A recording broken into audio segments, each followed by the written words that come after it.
Hello, and welcome to the Mortgage Porter Weekly. I'm Rhonda Porter, mortgage advisor at the Greater Seattle area, and this update is for the week of June 29th, 2026. Inflation stayed front and center last week. The headline PCE index rose 0.4% in May, pushing the annual rate to 4.1%, the highest we've seen since April 2023. Core PCE, which strips out the food and energy, came in at 0.3% for the month and 3.4% year over year, still well over the Fed's 2% target.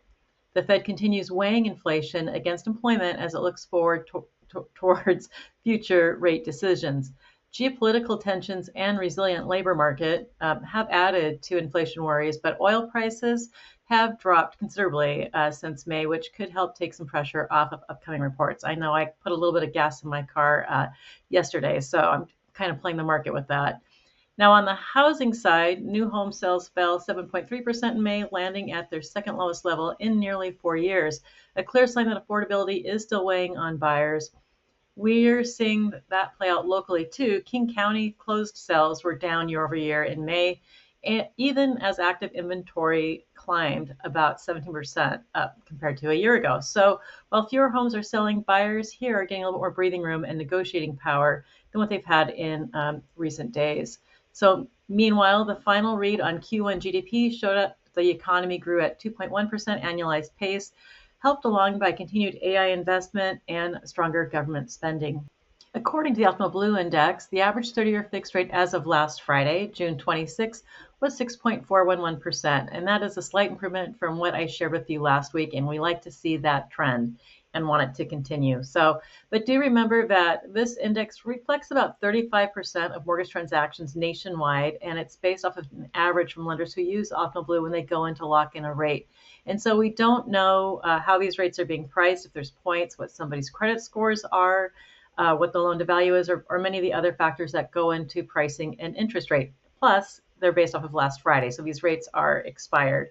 So if you'd like to have current rates based off of your personal mortgage scenario, please reach out to me. I'm happy to provide that for you. No hassle, no credit pull. It's a short week. Markets close early Thursday and reopen Monday following the Independence Day holiday. But don't let that fool you because this week is packed.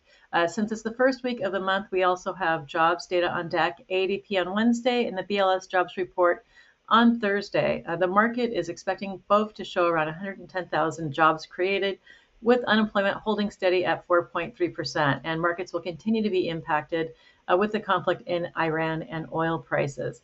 So looking ahead, the next FOMC meeting is July 28th and 29th.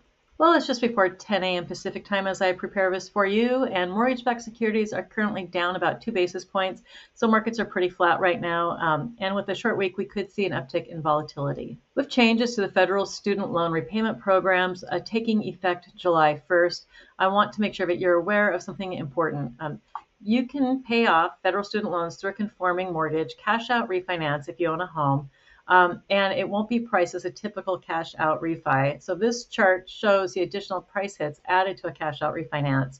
And so if your refinance is for paying off student loans, you can avoid this hit to pricing and eliminate that student loan debt. So if you'd like more information, please reach out to me. I'm happy to provide scenarios for you so you can weigh out if this is an option that you'd like to take for getting rid of your student loans. Thanks so much for watching. I hope you have a great week. And if you know of anyone who is thinking about buying, refinancing, a reverse mortgage, remodeling, or even selling their home, please reach out to me. I'm happy to help you and talk over your different options, even if it's months away.